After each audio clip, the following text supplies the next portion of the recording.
welcome back to my channel. I'm so happy that you're here. So the point of this video is I'm trying to show that it is possible to decorate a yard and not spend any money if you live in the forest. So I'm getting all my stuff for free, which I'm really enjoying because believe me, it's hard enough in this economy without trying to put together a yard. And you know, you watch those TV shows when they redo yards and redo houses and all that. I'm like, oh, it looks great if you got $1 million. So I don't. So yeah, I know, right? So anyway, I thought I'd show you guys where I'm getting some of my freebies at that I'm putting my yard together with, and I thought I'd take y'all along with me. Okay, so my fence decorations. These things are everywhere in the forest. This one's actually attached to the ground, and I call them wild grapevines. I've heard other people on other videos call them wild grapevines, and I guess that's what they are. And they go all the way up the tree. See that? So I just climb up a ladder and just chop it down as long as I want.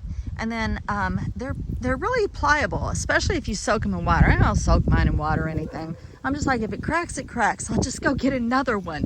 They're everywhere on this acreage. And they have to come down because once you start cutting trees and they're just hanging loose, they become a little bit dangerous. So they have to come down anyway. And normally the guys will hook them a tractor or a chain to it and pull them out. But if I'm here by myself, I just, you know, climb up as high as I can, pull them down, and then I braid these along the top of my fence, and I'll show you what I'm doing. So this is one of the spots where I got my moss at from last year and was using it in the fairy garden, which is also works as a spring well for my water. It cuts across my yard and goes into my pond, and I really want it to flow across moss. And so I took from this a lot last year, this patch. And now look, it's almost completely healed back up because I left enough that it could heal itself and come back. So I can't wait to see what this does this spring, and I'll be able to borrow some more from it later on this spring to continue my moss farming. And then I'm very fortunate that I live in a place that has rocks just for the taking. So every time rocks get dug up, I hang on to them, and then I end up using them to outline my flower beds. And this just happens to be a flower bed of wild violets. Wild violets, of course, makes great cough syrup, and you can make jelly from it. You can make syrup from it. You can flavor sugar with it. There's a lot of vitamins in wild violets, and you can do a lot with it. And it's free. And so here's the grapevines entwined on the rails, so they kind of just twist around, and I try to braid them and twist them around in a natural looking way as possible. And then eventually these are going to be covered up by the wild plants that I move over here anyway. At the end you're looking at right now is where the roses will be, because that gets the most sun. And the name of those roses is actually Prairie Rose. Let me show you the sidewalk. So, scavenger that I am, this is quite literally where I get my sidewalk. I never let anybody burn a log unless I get the bark off of it first. And even then, they're lucky if they get it. I have so many uses for logs. But you gotta use what you got on hand, right? I mean, I did a whole sidewalk with it.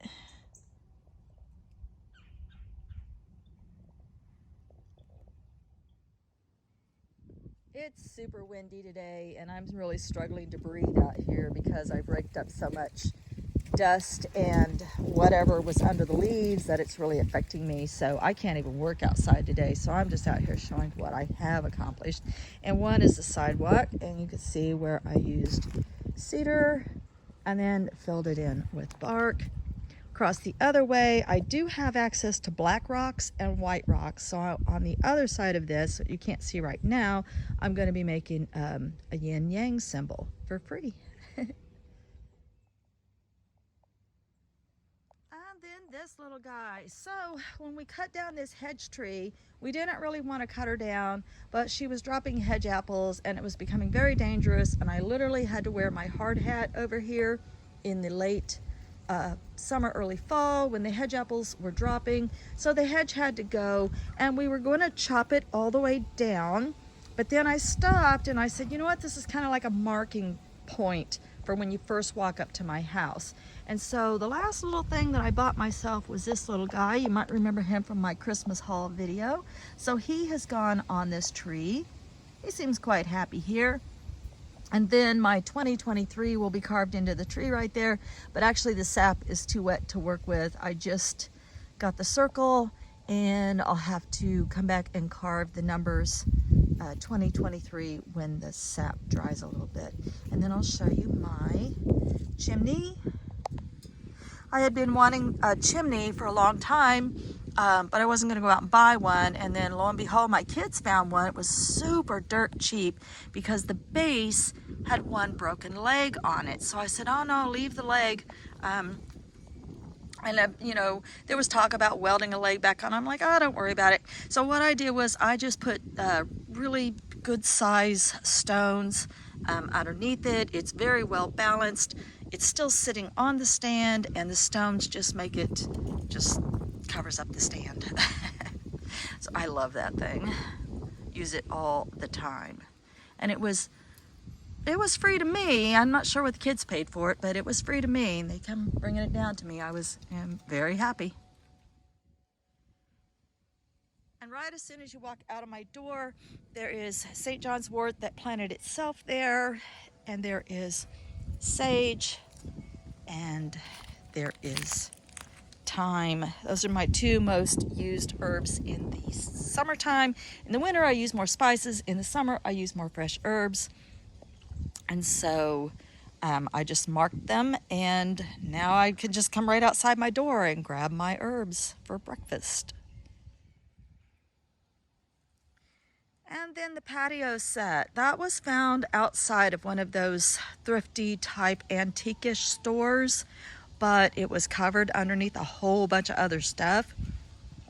And we found it. The guy only wanted $60 for the full set for the table and the 4 chairs.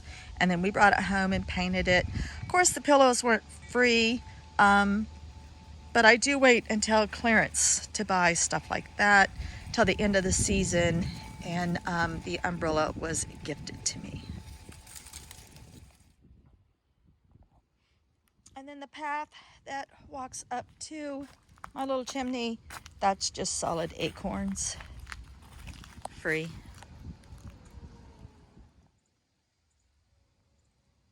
And this is just another stump that we left up because I'm going to drill a hole in the top and put my rain gauge over here. And my son-in-law was kind enough to carve a beautiful protection rune for our family in my stump. Stumps are always free.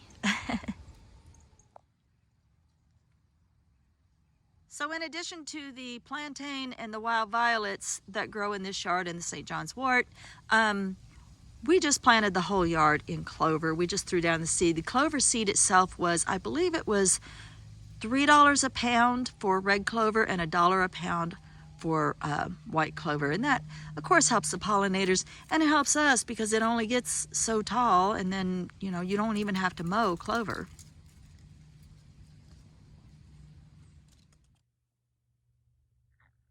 Okay, I came back inside to escape some of that wind, and it's really tearing me up out there. But what I hope that this video does is just encourage you that it doesn't matter how much money you have or don't have, or how much money you're willing to spend.